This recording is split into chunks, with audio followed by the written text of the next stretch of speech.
Janjo, mia patrino diris dum ni forlasis la entombigon. Tiu advocato donis al mi ŝlosilon. Ŝlosilon?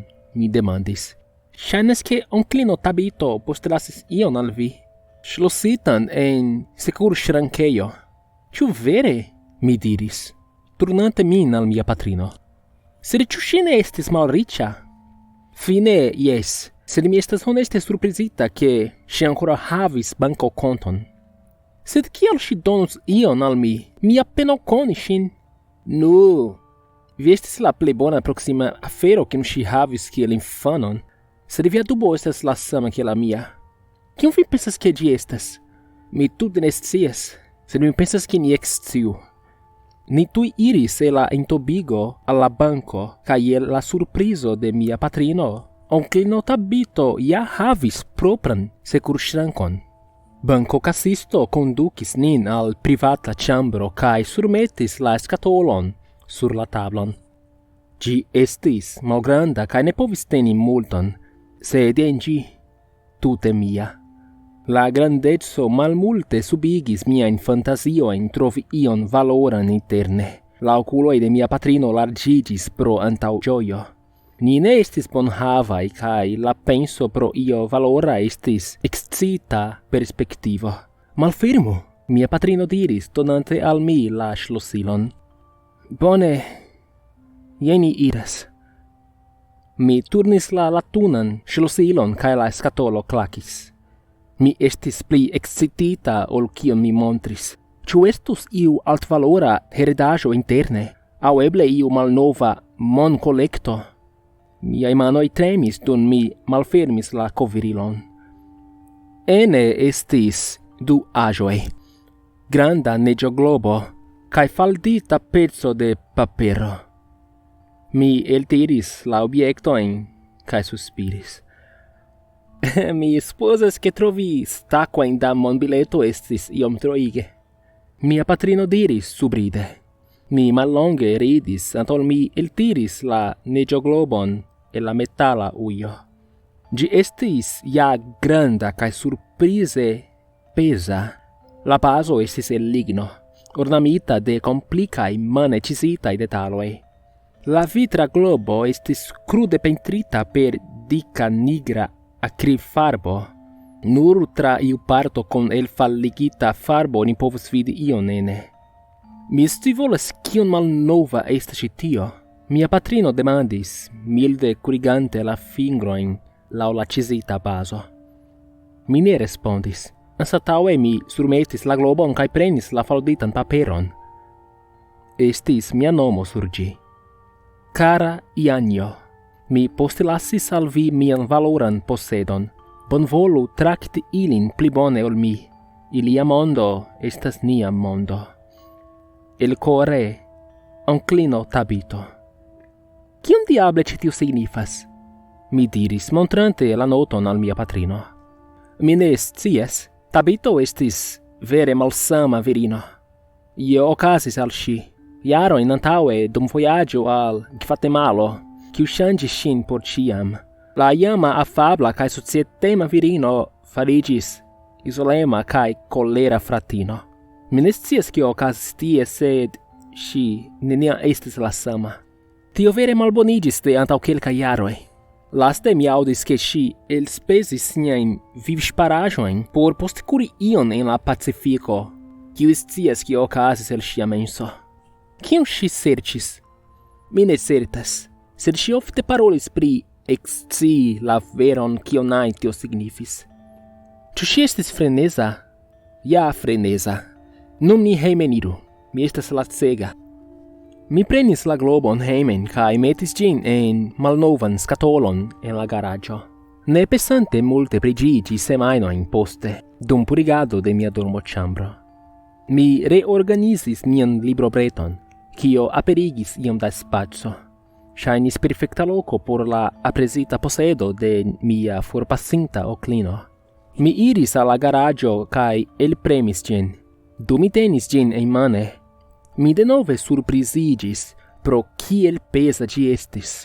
Ĝi estis tre bela, krom la globa parto, kiu estis kovrita de malmultekosta nigra farbo. Mi bezonis horon da frotado kaj skrapado por ke la internaĵo de la globo estu finfine malkaŝita. Estis seniluziige minimume. Ene estis urbeta pejzaĝo, ripozanta sur roka insulo. La strukturoj de la urbeto estis tiel malgrandaj ke estis malmulto por vidi per nuda okulo. Ĝi estis tre simpla, kaj mi eĉ pripensis remeti ĝin en la skatolon. Tamen mi konkludis ke mi elmontru ĝin almenaŭ dum iom da tempo en la memoro de mia onklino. Surmetante la globon sur la breton, mi memoris ke mi ne skuis ĝin. Al kio utilas neĝoglobo se oni ne rigardas la neĝofalon? Mi prenis ĝin kaj skuis kelkajn fojojn. Kiam mi enrigardis, mi konstatis kial mia onklino konsideris ĉi tion ŝia valora posedo. Kristalaj neĝeroj flirtis ene de la globo, briletante kiel diamantoj en la posttagmeza suno. Estis bele, kaj je mia surprizo ĝi aspektis ĝuste kiel reala neĝo, ja potenca iluzio. Rigardinte la neĝon kuŝi sur la urbeton, kovrante la stratojn per delikata blanka pulvoro, mi fiere metis ĝin sur mian breton. Mi faris alian bonan skuadon antaŭ ol meti ĝin sur la breton. Nur post noktomezo mi rigardis ĝin denove. Mi estis en mia dormoĉambro senbezone kontrolante mian poŝtelefonon. Ĉiufoje ne estis diferenco. Estis neniu nova mesaĝo. Ne ke mi atendis ion alian. Mi ne havis amikojn kaj mia patrino estis for kun sia koramikaĉo, kiun ŝi renkontis interrete. Ŝi nur estos hejme matene, do jen alia vendreda nokto sola, farante hejmotaskon kaj spektante filmojn ĝis mi svenos pro enuo. Mi estis ekdormonta dum la filmo finiĝis. En la mallumo, io kaptis mian atenton. Sur mia librobreto estis obtuza flagranta lumo, eliranta el la neĝoglobo de mia onklino. Mi devigis min el la lito kaj alproksimiĝis por detale rigardi. Ene de la globo estis dekoj da mikroskopaj pinglopunktoj de lumo disigitaj tra la insulo. Estis malfacile diri komence, sed rigardinte pli proksime, mi estis certa ke ili moviĝis. Kio damne, mi pensis. Mi bezonis lupeon. Estis unu en la kelo ene de malnova scienca ilaro kiun mi ricevis en infanaĝo. Ne estis bona, sed estis kion mi havis. Mi metis ĝin super la globon, koncentriĝante sur unu el la helaj punktoj. Mi anhelis laŭte kaj ekiris malantaŭen, faligante la lupeon sur la plankon. Ĝi frakasiĝis je efiko. Mi estis en ŝoko. Mi paŝis per mia nuda piedo sur la rompitan vitron. Ne estis doloro kiam ĝi trapikis mian haŭton, sed mi kriis. Mi sidis en mia lito, pene spirante, con mia piedo envolvita en malnova ĉemizo, sed mia atento estis al la neĝoglobo. Ĉu vi memoras kiam mi diris al vi ke la urbeto havis malmulton por vidi? Nu, ĉiu estis tre malsama sub pligrandigo. Jen la unua fojo kiam mi vidis ilin, la etulojn, kiel mi nomas ilin nun. Mi nur havis ekvidon de unu aŭ pli bone du el ili.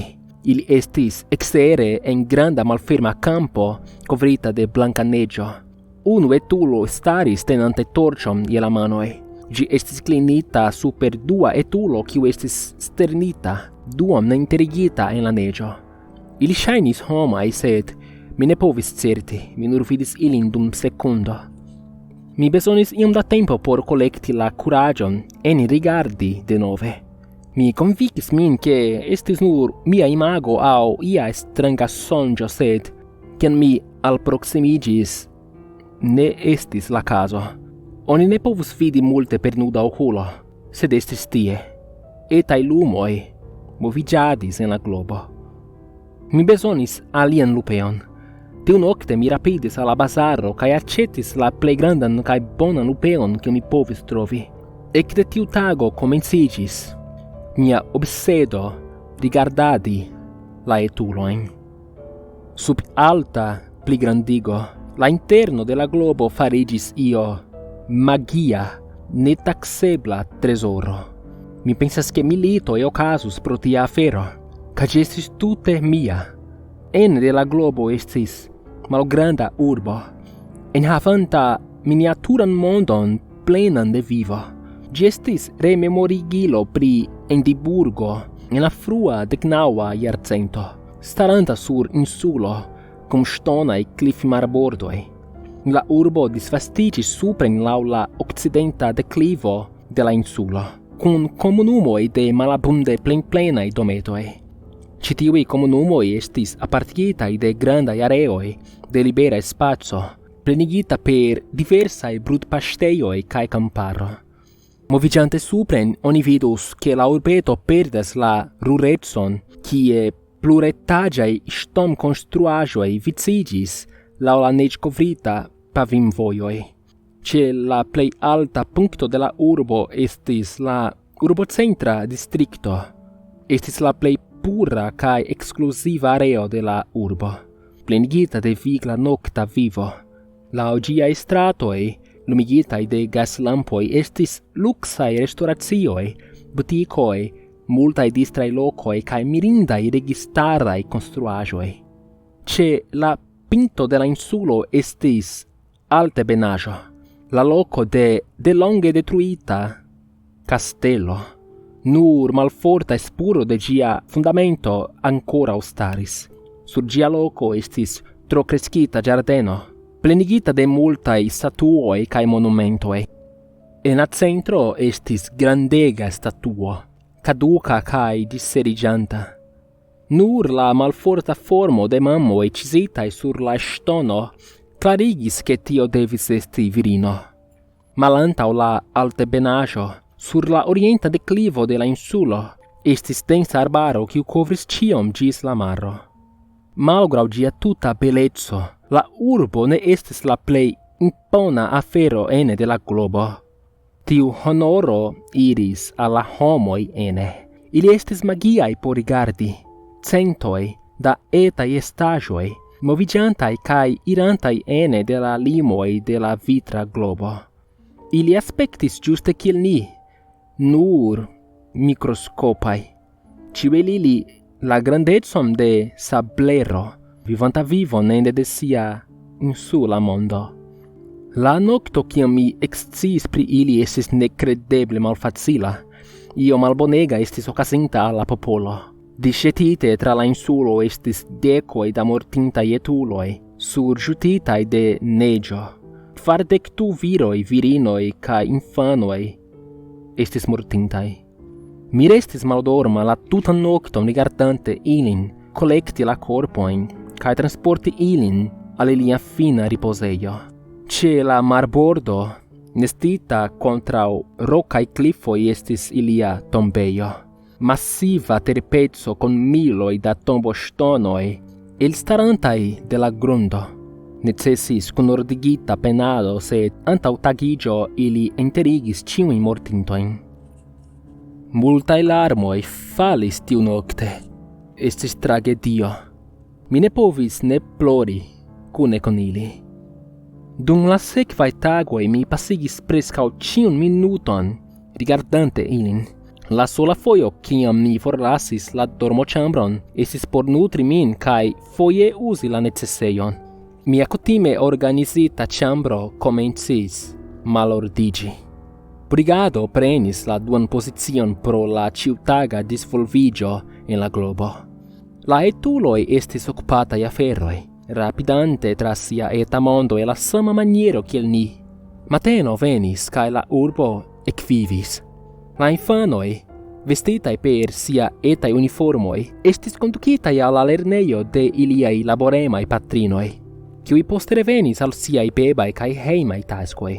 La viroj havis diversajn laborojn, kelkaj en urbaj areoj, kelkaj en prizorgado de la kamparo. Estis ec skipo kiu forigis la tutan neĝon kiu antaŭe kovris la stratojn kaj trotuarojn. Transportado per ĉevalo estis la plej kutima metodo de vojaĝo por la plej multaj loĝantoj. Kun la escepto de la riĉuloj, ili veturis ekskluzive en veturiloj mirinde detalaj kaj kondukataj de servistoj. Estis mirinde. Mi havis miniaturan mondon sur miaj manoj, plenigitan de miniaturaj viroj, virinoj kaj infanoj. Kune kun multaj bestoj ili vivis sian vivon de neĝo globo, ŝajne indiferentaj al la ekstera mondo. La tuta insulo estis utiligata kaj funkciigata ĉiutage. La ĝardeno sur la altebenaĵo estis la sola escepto. Neniu paŝis sur ĝiajn grudojn. Mia unua penso estis ke ĝi devis esti ia sankta loko. La multaj skulpturoj, altaroj kaj monumentoj havis religian aspekton. Ĉe la centro estis tiu granda statuo de virino, pli alta ol iu ajn alia strukturo sur la insulo. La brakoj estis rompitaj kaj la bazo de ŝia kapo estis frakasita en pecojn. Grafitio kovris ĉiun centimetron de la ŝtono, kiu estis nekutima konsidere la puran urbon. Mi ofte scivolis poste ĉu ili povis vidi min gigantulon rigardantan ilin de supre, rigardantan ĉiun ilian movon. Sed ĝis tiam mi vidis neniun signon ke ili sentis mian ĉeeston. Semajnoj pasis kaj mia obsedo daŭre kreskis. Estis tiel alloge rigardadi, che mi ne iris alla lernejo, mensogante al mia patrino pri tio. Ŝi ne eksciis, cum ŝia energio tute tenita al passigi tempon ĉe la domo de ŝia nova koramiko. Mi estis lasita al mi mem kiel kutime, sed kun miaj novaj aĵoj. Mi preskaŭ forgesis pri ŝia foresto. Estis pli bone tiel. Mi ne volis ke ŝi eniru en mian novan ŝatokupon. Ne pasis multe antaŭ ol mi povis rekoni plejparte la etuloj. Eĉ donante al ili nomojn, ni konis iliajn edzojn kaj infanojn, kie ili laboris kaj eĉ ĉe kiu restoracio ili manĝis vendrede vespere. Sed la plej bona el ĉio estis ekscii pri iliaj sekretaĵoj, rigardi kiel ili okupiĝis pri agadoj kiujn ili plenumis kiam ili pensis ke neniu rigardas. Con la tempo mi vidis che iliai vivoi ne estis tiel differencai ol la niai. Estis riĉuloj kaj malriĉuloj, beluloj kaj malbeluloj, bonuloj kaj malbonuloj. Unuavide la urbo ŝajnis utopio, plenigite de feliĉaj etuloj vivantaj sian vivon, immunaj kontraŭ la problemoj de nia ekstera mondo. Sed sub tiu fasado estis malhela flanko, spurante en la profundo de la nokto. Tio evidentiĝis, la nokton kiun mi vidis, murdon. Juna virino nomata Paulino promenis sole nokte post nokta trinkado. Ŝi estis forlasinta ekskluzivan urbocentran salonon, stublante hejmen sub la milda brilo de la gaslampoj. Ŝi portis longan malvokoloran robon, streccitan ĉe ĝia talio, ĝis malalta korsaĵo, kiu donis al ĉiuj kiu rigardis belegan vidon de ŝia granda brusto. Tiel indiferenta pri sia ĉirkaŭaĵo, la juna virino ne rimarkis la viron kaŝanta sin en la malluma strateto, atendante bonokazon. Kiam ŝi preterpasis la strateton, la viro etendis la manon kaj kaptis Paulinon. Ŝi provis skrii, sed la viro kovris sian buŝon antaŭ ol ŝi povis reagi. Sekundojn poste ŝi estis tirita en la kovrilon de la mallumo. Mi ne povis vidi kio okazis poste, sed 20 minutojn poste li eliris sola kaj hejmeniris. Estis Camiro, unu el la lignohakistoj. La konestabloj trovis ŝin la sekvan tagon. Estis tiam kiam mi decidis ke la aferoj devas ŝanĝiĝi. Ene, vivante inter miaj homoj, estis malsanuloj kaj bevesuloj, qui maculis la purezon de mia utopio. Ci tio devas finiĝi. Mi ne povis ŝanĝi mian mondon, sed mi povis ŝanĝi ilian. Mi bezonis komuniki. Komence mi provis signi per lumoj, ŝaltante kaj malŝaltante ĝin sporade. Kvankam tio ŝajnis ĝeni ilin, kelkfoje ili malmulte atentis kaj daŭrigis siajn ĉiujtagaĵojn. Ne sciis kiam aĝa estis la globo, sed certe tuiaj lumoŝanĝiĝoj devis esti kutima okazaĵo. Mi provis laŭtan muzikon, sed sono ne funkciis. Aŭ ili ne aŭdis, aŭ ili ignoris. Frapete la vitron okazigis nenion. Mi eĉ milde skuis la globon sendante freŝan neĝon sur la urbeton. Sed la sekvan tagon ili simple forigis la neĝon de la stratoj kaj daŭrigis kiel kutime. Bonŝance ne pasis longe ĝis mi ricevis ilian atenton. Uzante malgrandan paperon mi skribis la frazon "Mi povas vidi vin" per grasaj nigraj literoj. Mi atendis ĝis sabato, kiam ĉiuj amasiĝis ĉe la futbalkampo dum la posttagmezaj ludoj. Mi premis la paperpeceton sur la vitron kaj atentis. Eventuale unu el ili vidis la mesaĝon. Ĝia malkovro trairis tra la homamaso kiel fajro, kaj baldaŭ ĉiuj rigardis al la ĉielo, legante miajn vortojn. Mi rigardis dum la maso da homoj samtempe surgenuiĝis kaj levis la manon al la ĉielo. Grupo de viroj ekstaris kaj komencis kolekti ŝtonojn, kiujn ili kunmetis por formi literojn. Ili komunikis: "Ni laŭdas vin, Dio." Estis literumita per gigantaj ŝtonaj literoj. Ĉu ili pensis pri mi kiel Dio? Tio tute sensis. Se ili sciis nenion pri la ekstera mondo, do evidente vidi vortojn en la ĉielo montrus al pli alta potenco. Laŭ ili mi devas esti Dio. Kaj iusence mi estis. Ilia sorto estis en miaj manoj. Jen kiam mi decidis ke ili amos min. Dum la venontaj tagoj ni plibonigis funkcian komunikadsistemon. Mi skribis miajn postulojn sur papero, multe pli malgrandajn nun, por ke nur kelkaj elektitoj vidu ilin. Mi nomumis 2 virojn kaj 1 virinon kiel pastrojn, kies devo estis transdoni miajn mesaĝojn al la homoj. Ekde tiam ili fariĝis miaj infanoj. Mi estis bona al ili. Mi certigis konstantan tagnoktan ciklon, provizante al iliaj kultivaĵoj idealan kondiĉon por kresko. Ĉiun 3 tagon mi milde skuis la globon en antaŭfiksita tempo. Ŝajne neĝkovrado estis grava por la vigleco de la medio.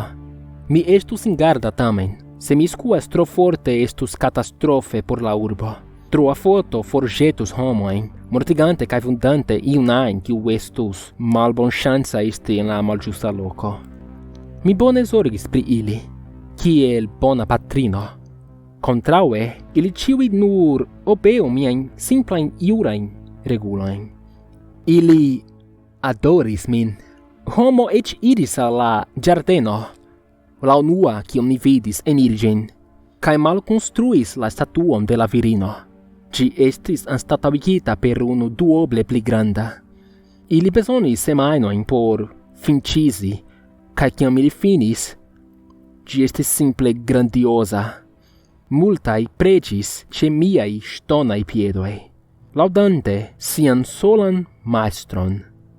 Mi estos bonvola Dio, male al ilia antaŭa majstro, kiu traktis ilin tre malbone. Ili rakontis pri mia onklino, la senkompata Dio kiu submetis ilin al jaro de mallumo. Multaj pereis pro malsato dum tiu jaro sen nova kultivaĵo. Mi promesis ke nenio tia okazos. Estos paco kaj abundo sub mia regado. Dum la semajnoj pasis mia obsedo ŝanĝiĝis. Mi malrapide foriris de rigardadi ilin pro plezuro al pro kialoj multe pli gravaj. Mi komencis observi ilin pli proksime, rigardante por iu legeron pintoi, malobeante la reguloin. Multae malobeis. Mi vidis viroin el steliri cae cocris sien edzinoin, ficante con putinoi ciam ili pensis che neniu rigardas, iliai pecoi ne passis ne rimarcitai. Mi, la cio vidanta, rigardis cion. La virinoi ne estis pli bonai, et dante la cruroin por aina virino cum granda monuio au bela visaggio. Estis abomene. Cune con la devia malchastezzo, troa trincado farigis en lima in la urbo. La alcohol consumo conducis al massiva ondo de crimo tra la urbo. Ca tio devis cesi. Tio conducis al mia unua grava decreto, plena malpermesso. Tolerado de malbona conduto finigis. Mi observis ilin, tage cae nocte, documentante cion malobeon cion ili faris.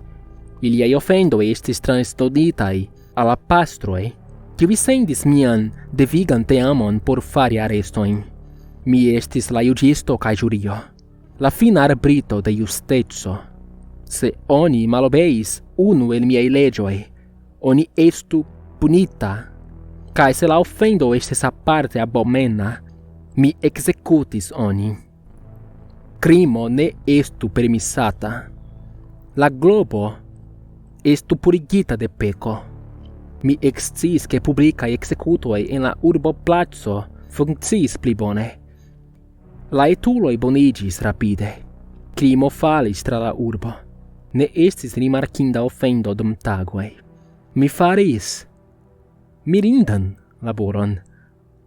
Cio estis in ordo, giscin mi ecvidis fenestron, quiu estis iomete obscurita per curtenoi. Lau lege, ciui fenestroi covratai restu malfermitai, tage cae nocte. Mi attentis pri la domo, observante proxime cae attendante. La cefpordo malfermigis, elvenis iunulo scuante la capon, controllante ciu iu observis lin. Li ne estis la edzo de Clementino, quiu estis laboranta dum sia dejoro en la triticae campoi. Ne, la viro foriranta estis Tatino, la filo de la bacisto, knabo ne pli agia ol 20. Ciom stranga viro faris la domo de Clementino, ciam si prisorgus sian novan bebon. Mi vidis lin streci sian zonon dum li foriris, donante al mi cian pruvon cium mi besonis. Ili ne forcurs de tio. Mi estis furiosa. Mi parolis con la pastro, cae ordonis mortom de ambau. Mi devis fari exemplon, ili estus sencapgitai morgau tagmese ce la baso de mia statuo. La malpura ciesulino cae sia iuna amato ploris dum ili attendis, capoi fixitae sur la stonae altaroi. Mi rigardis volupte. La antaugioio estis la plei bona parto. La executisto prenis hakilon, cae alproximigis alla du altaroi, ripetante miain avertoin alla homa maso. Ciu viro, virino, cae infano estis tie por vidi la punon. Citio instruu al lili tre gravan lecionon, au aferoi multe pli malbonigios. La hakilo estis levita super la capon de la executisto, sed la mortiga bato nenia venis. Anstataue, la executisto turnis sin cae frontis al mia statuo. Li decideme captis la tenilon cae vipigis la hakilon alla statuo. La bato attingis la maldextran ŝultron, rompante la stonon. Ciam la braco falis sur la giardenan grundon, la homamaso sovaĝigis en festado. Mi rigardis cum la maxilo pendanta, consternita pro ilia evidenta malobeo. Post cio cium mi faris al ili, ciu tie ili repagos min? En colero mi captis la globon ambaumane cae scuadis tiel forte che le mi povis, criante post ciu movo. la neggio ene fluis in brutala neggio stormo, dum mi resurmetis gin sur mian tablon. Mi attentis, spirante pese dum la neggio tranquillicis. Poste, cion che mi povis fari estis ridetti. Estis corpoi cie, disjetitai, sangai, cae sen vivai, viroi, virinoi cae infanoi. Neniu gruppo estis sparita de mia colero. En la nocto, ciam mi exciis pri ili zorgante pri siai mortintoi, mi ploris. En tiu tago tamen estis tre malsimila. Ili cruele malobeis min, cae devis esti punitai laue. Espereble la pluvivantoi pensos du foie anta ol malobeis sian dion de nove. Estis tiel simple. Obeu mian volon cae estu recompensita per vivo cae prospero. Cio estis tiel rompita in iliai etai mensoi por fare tiaen terurain aferoin? Ili estis cocrantoi cae mensoguloi. Tio estis ilia lasta chanco. Necessis 2 semainoin porque la pluvivantoi prenu cae enterigu la centoin da corpoi. Mi mensogu se mi dirus al vi che la tombeio ne aspectis tre alia post tio. Novai tombostonoi estis cie, cae ciu estis clara rememorigilo de ilia peco. Estis ili tiu kiu causis cion, ne mi. Mi tre bone clarigis che fuscia conducto ne estos tolerita. Se iu malobeos min de nove, mi ne estos tiel compatema la duan foion. Vivo estis tre alia de tiam. La bonfara reganto estis morta. Ilia unua tasko estis starigi la statuon, trioble la grandezon de tiu kiun ili detruis. Ciu civitano estis postulata pregi ce giai piedoi 3 foioin tage. Mi postulis che duone de iliai ricoltoi estu bruligitai cielo ferro al mia grandezzo. Ciui excessui estis cesigitai, cae stricta eliri malpremesso estis realigita. Estu nenia flirtado, amindumado, cae amrilato, crom se mi approbis. Sexumado estu stricte por reproductadai celoi. Tiel estus lia vivo libera de peco. Mia pesa mano funcciis perfecte. Ili ciui conducis kiel modelai civitanoi, frigante ciuin problemoi prescau subite. Estis quelcae executoi comence, sed ne passis longe gis ili obeis ciun regulon. Paco estis atingita. Daurinde estis neintensita crome fico de ilia nediscutebla obeemo. Ili farigis enuai. Cio estis la sama tago postago. Neniu sexumado, mensogo, batalo, au io alia por doni al mi cialon por bona averto au executo. Mia intereso pri ili mildigis. Ili estis kiel robotoi, malplenigitai de homezzo. Sed io ocasis, enterigita profunde sub iliai ridetantai visagioi. Ili ciui mensogis al mi. Mi estis certa pri tio. Oh, kiel ili volis peci. Ciu centimetro de ilia corpo doloris pro la presuro de la carno. Sed la timo retenis ilin. Ili timis, cae en cio estis senespere. La etuloi ne povis esti purigitai. Estis evidente je tiu puncto. Cae post cio cium mi faris al ili, savinte ilin de tiu malvarma metala scatolo, subtenante ilien ricoltoin, frigante ciun pecon de ilia mondo, cae tiu estis cium ili pensis pri mi. Mi vetas che ili malbenadis min ene de siai etai capoi, la sola loco che mi ne povis rigardi. Mi malamis ilin. Mi malamis ilien sen valorain etain vivoin. Mi captis la pesan globon, forte tenante gin je mia dextra mano, malabenante ciuin energi, la nedankemain etain fecajoin. Mi montros al ili cio ocasas ciam vi colerigas tion. Mi svingis mian manon, jetante la globon al mia dormoĉambra pordo. La vitro kolizis contra la verkaĵo kaj frakasigis en 1000 pecetojn. Ilia mondo estis detruita. Mi alkuris kaj rigardis la buĉadon per mia lupeo. Estis lia fino.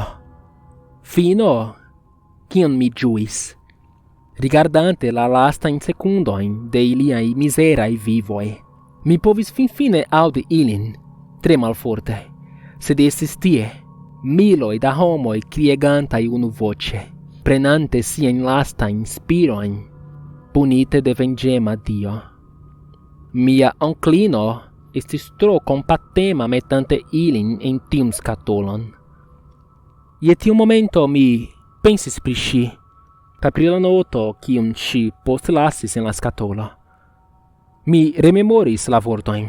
Mi postlasis al vi mian valoran posedon. Bonvolu trakti ilin pli bone ol mi. Ilia mondo estas nia mondo.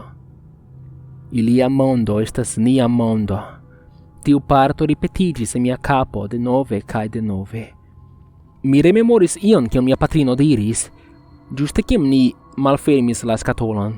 Onklino Tapito serĉis iom en siaj lastaj tagoj, tie en la Pacifiko. Kion ŝi serĉis? Mia menso rapidis, imagante mian propran ekziston. Se eta civilizacio de homoj povas vivi en neĝo globo, do kio estas nia mondo? Ĉu ni estas ene de eĉ pli granda globo observataj de iu estaĵo kiu je ajna sekundo povas frakasi nian mondon kontraŭ la muron de sia dormoĉambro? Tiu estis malagrabla penso. Mi bezonis iom da aero. Kiam mi iris al mia malfermita fenestro, la planko ektremis. Ĉu tertremo en Oklahomo? Pasis jaro de la lasta. Mi kaptis la fenestro kadron kaj firme tenis ĝin, trankvile rigardante eksteren. La mondo ĉirkaŭ mi tremis en malrapidaj kaj konstantaj ondoj. Homoj kiuj marŝis sur la strato kun nenio por kapti falis sur la grundon. Certe estis iuj vunditoj, sed neniu mortinto. Tiu estis milda tertremo. Nenio kiel la monstroj kiujn mi postvivis kiel infano. Kiam ĉio ĉesis, mi prenis longan spiron kaj rigardis al la ĉielo. Sekundojn poste la neĝo komencis fali.